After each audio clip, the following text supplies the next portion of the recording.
Hello, happy pod lovers. Welcome if you're new here, and welcome back if you are a follower. My name is Pat Webb. So we are here with kiln load number 37 in Chubbs here. He's a Paragon A88B old school kiln sitter. And this is Buddha Belly Bear. BB for short. He is my kiln guardian, and thank you for watching over the kiln, BB. I have not peeked at all, so I am seeing this for the first time, just as you are. I fire 2 cone 6, and okay. I do a slow firing schedule typically, although this time I sped up the first part of it. I hope that I'm going to be able to touch this stuff. Actually, no, I'm going to need gloves. So let me put you on pause for a minute and I will go get my gloves. So I actually realized at about 12:30-ish yesterday, a little afternoon, that I had gotten everything done, pushed the button in, and forgot to turn the switches.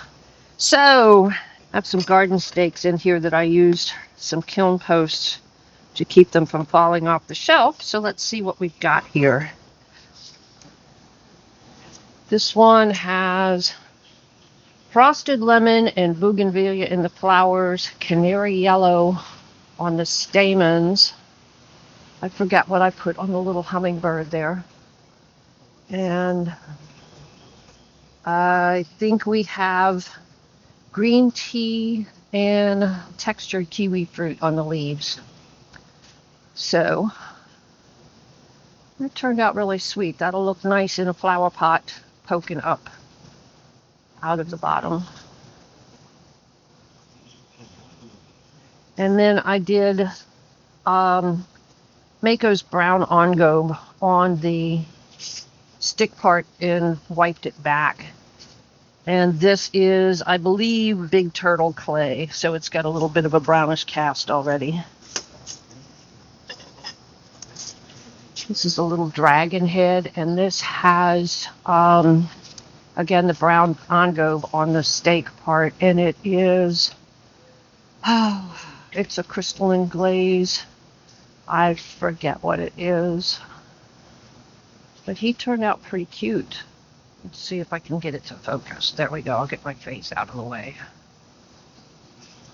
So I can see him sticking up, peeking out of a potted plant somewhere, or in your flower bed. This one is kind of fun. Little chicken inspired by Diana at Walkie Pots. Diana Cayo. So if you don't follow Walkie Pots, go over and give Shane and Diana a follow. They have a very fun channel.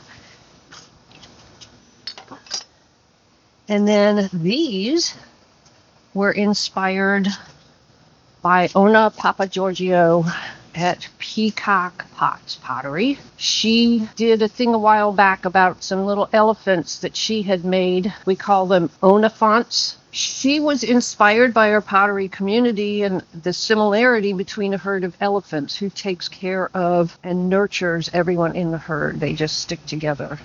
I had put stardust on the tusks and the bird, and it did run a little bit, but I'm still quite happy with those. Thank you, Ona, for the inspiration. Right, that was a half shelf that I had sitting on top. Okay. This, only the littlest hole filled in. Good. So this is an herb stripper and garlic grater. I'm not super thrilled with this glaze combo, but I'm sure somebody will like it. And, sorry, I'm discombobulated, so number 6. Frosted lemon and olive float and cactus on the leaf. I was correct. Ooh, those are hot. And this is on speckled turtle. I will give you a glance at that. So speckled turtle clay. And then the frosted lemon, I think I did 2 coats, and I wiped it back a little bit or did it lighter on the texture. And then you can hold this either left-handed or right-handed, and a little spout so you can pour. You can grate your garlic in here, strip your herbs, add your oil and vinegar, mix it up, and then you can pour it over your salad. And these are going to the olive oil tap room. I think I have 5 of them in here. This is another, and that was close. Those glazes ran, and again, the smallest hole filled, but I can drill that out pretty easily. Hope. All right, let's see what we have on this one. Number 1 is textured kiwi fruit on the leaf, Scandinavian blue ×2, soft white ×2, and muddy waters ×2. And I will put a picture up there or somewhere with the firing. I don't see any blisters, bubbles, pinholes, orange peeling. Looks like everything did very well. So I'm happy with that. Didn't leave much of the Scandinavian blue, which is a very pretty glaze, by the way. And the texture is still there, so that's good. That one did not have a pour. That was the first one I made. All right, these are more Onifants, and they are a set of wind chimes. So we have large, medium, and small, and then the clapper is feet. So again, large, medium, and small. If I get that strung up before I get the video edited, I will show you what it looks like. All right.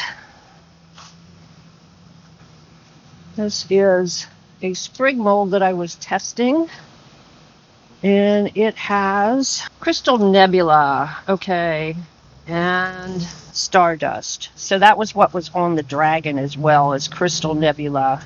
So this has crystal nebula on the moon and stardust, one of the new Coyote Fantasy glazes, on the sun. And that came out pretty cool. I like that.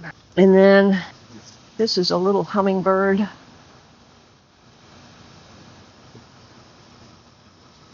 And it has Scandinavian blue on the tail, ruby mist on its throat, and I don't remember the blue that I put on its wings and body. I have 1 mug in here that is not going to be shown right now. There is a mug exchange going on, and when I decide which one for sure I'm going to use, I will show you the other one on a video. Okie doke. Cone pack. We got to a good cone 6. I am happy with that. I did not have a cone pack on that half shelf. Let's see what's on the next shelf down. And more good news, you don't have to clean the shelves. Ooh, okay. Okay. Okay. I'm happy. Yay. And let's do the rest of the herb strippers real quick. This is number 4, which is 4. Okay, so we have copper float and shipwreck and cactus on the leaf. So, copper float on the rim and on the texture. Don't drop it. Cactus on the leaf, and then shipwreck under the copper float. And that turned out really pretty. And I have to say, the shipwreck has a lot of copper-looking flecks in it. Very metallic. And this is on speckled turtle. So, yeah, I don't see any glaze flaws. The hole didn't close up. Yay. That's one I don't have to drill. So 2 so far out of 5 I have to drill out. The smallest hole. Next one is, let's do this one next. And this is number 2, which is textured kiwi fruit, fuzzy peach, ginger, and running hot chowder. And this one, the hole did close up. And yeah, the texture filled in a little bit, but there's still enough there. I like that textured kiwi fruit on the speckled turtle. And then I put running hot chowder dots just around the outside edge. Got a little tiny bit of frothing on the drips, but I'm not going to worry about that. And the texture, the running hot chowder brought out a little bit of blue, I think. Yeah, that turned out very pretty. Kind of neutral. And the last one, number 5, Smoky Pearl, Tropical Teal, and Moon River. Okay, so it's got Smoky Pearl down in here and down here. And that's a very pretty glaze, especially on this. Tropical Teal above it, and then Moon River above that. And the Moon River, I believe, was over top of the Tropical Teal. That hole did not close in. The texture did not fill up. And again on speckled turtle. And this is just stuff off the shelf. That'll sand off of there. Yeah, that turned out very pretty. The textured, the tropical teal and the smoky pearl will be a nice combination. I'll play with that some more also. And then I have 2 mugs that are the same. And this was that didn't work out so great. This was a combo inspired by Nat at Mud Magic. Black Timber, Midnight Rain, and Passler's Gold. Okay. So, all right. So we had Black Timber around here and Midnight Rain up here and inside. And then Passler's Gold between the two. And I got a lot of pinholing on that, especially on the Passler's Gold. So I'm not sure if that'll refire. The inside looks great. I'll have to take some pictures in the sunlight. But the Black Timber, and especially where I guess the Passler's Gold ran down into it, and I've got a lot of pinholing going on. So I don't know with the running. I probably won't refire these. I'll probably just sell them as seconds. There's no pinholes on the inside. But there we go, a pair of mugs. Kind of cool. We'll see what they look like after they cool because they're still pretty hot and the glazes will change color as they cool.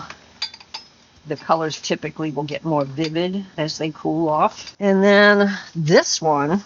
So many of you who are potters belong to a community that Suza at Handmade by Suza started on a platform called Skool, S-K-O-O-L. And the group in there is Pottery People. If you're not a member of that and you are a potter or an avid pottery fan, I suggest you look up the group because a lot of potters, both YouTube potters and people who don't have a YouTube presence, and it's a place where we socialize and we challenge each other, we help each other, we answer each other's questions, very supportive. One of the things that we do is we do a monthly challenge, and Jeanette Stevens of Far Forest Ceramics suggested for the June challenge that we do something outside our comfort zone and stretch our horizons. So on our weekly call last Saturday, the conversation came around to the June challenge, and someone challenged Jeanette to take 3 random glazes and put them on a piece, not a test tile. Now, if you watch Jeanette at all, you know that she is adamant about testing before she puts anything on a real piece. She is the test tile queen. She even has an Instagram page where she shares all of her test tile results. So for Jeanette to put glazes on a full piece without testing the combos first is extremely outside of her comfort zone. So she did it, and so did a bunch of others of us. And what we did was we said how many shelves of glazes that we had, how many across there were, and if it was layers deep, how many layers deep. And people picked random, say third shelf, fifth from the left, second back. And whatever glaze that was, you put it on a piece. And it was a combo of 3 glazes and 1 jungle gem if you had jungle gems. So I got what sounded like an absolutely hideous combination. Iron luster, Amico iron luster, stardust, and pistachio chino, and the jungle gem cheetah. So this is my piece. And I have to say, I'm pretty happy with that.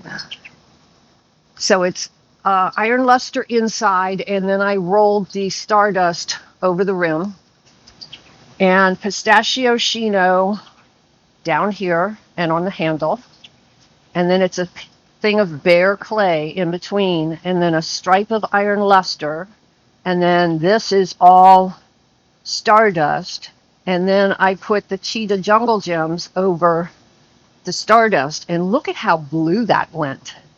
Cheetah is yellow spots. How did that happen? I have no idea. Cheetah is yellow and brown spots, and it went totally blue. And it only went down to here. I'll put a picture up there or something with the pre-fired piece. But yeah, and this is on speckled turtle again. But that came out really good. I am more than happy with that.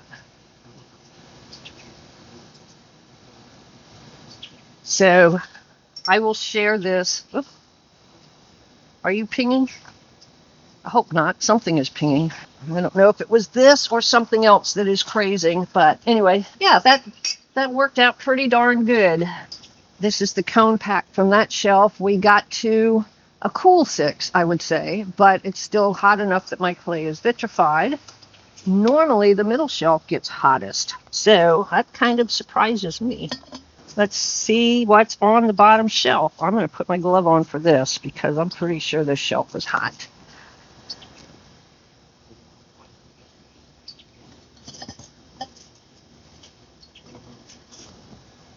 All right.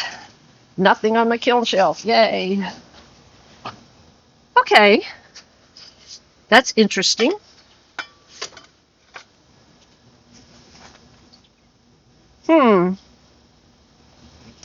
All right.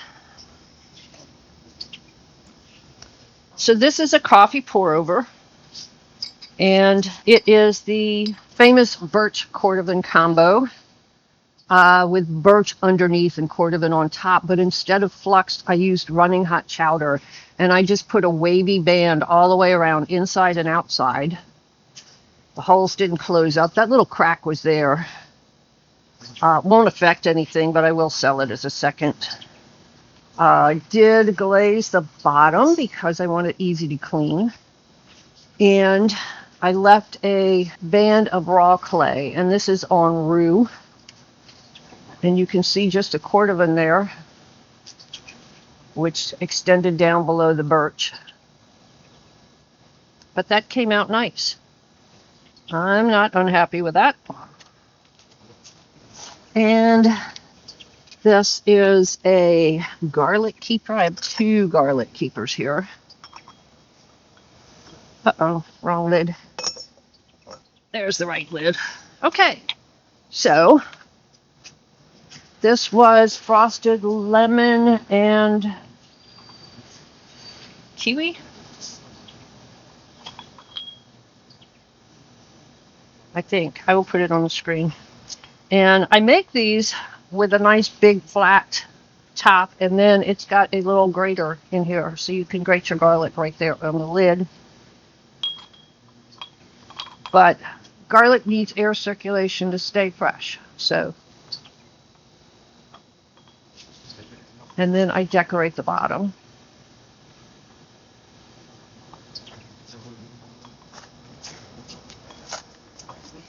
And we have one more garlic grater. And that is frosted lemon and olive float. So I'll see what the other one is. I think it's garlic keeper, fuzzy peach and ginger, and textured kiwi is what the first one was. All right. This one, olive float and frosted lemon. Not my fave. And again, the grater inside, and then continue the theme inside.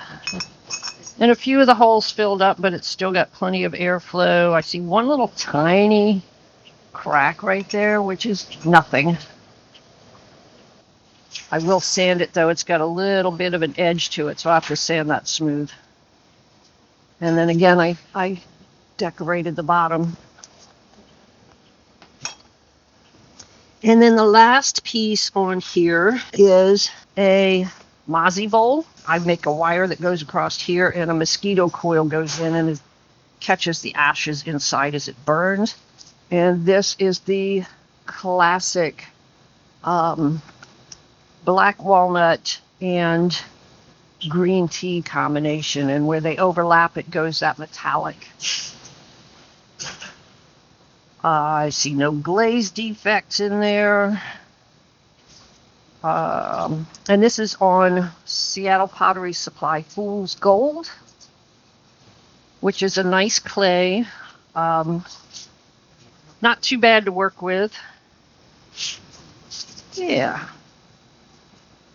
All right. So I will try to put a mosquito coil in there and test it out. And thank you, Nat at Mud Magic, for the inspo on that one. And it's really fun when people give you inspiration and you take the idea and modify it and make it your own. Maybe a different method of making it, maybe a little bit different setup. And we got to about 5.5 on that shelf, which is fine because nothing on that shelf was anything that's going to have to worry about holding water. And the bottom shelf is typically cooler. So I want to thank everybody, and I hope you enjoyed it. Maybe some of these glaze combos will inspire you. Maybe it will inspire you to reach past your comfort zone and try something new and different. If you have not already subscribed, I would appreciate that you hit the subscribe button and ring the bell so you get notifications of other kiln openings and so on and so forth. Any questions that you have, leave them below in comments. I try to answer all of the comments that you leave, and I really enjoy reading them. So with that, I'm going to let you go. I'm going to get ready for work, and I wish you a happy day. I hope you keep chasing your dreams, keep challenging yourself, and stay centered. Share some love, y'all. Bye.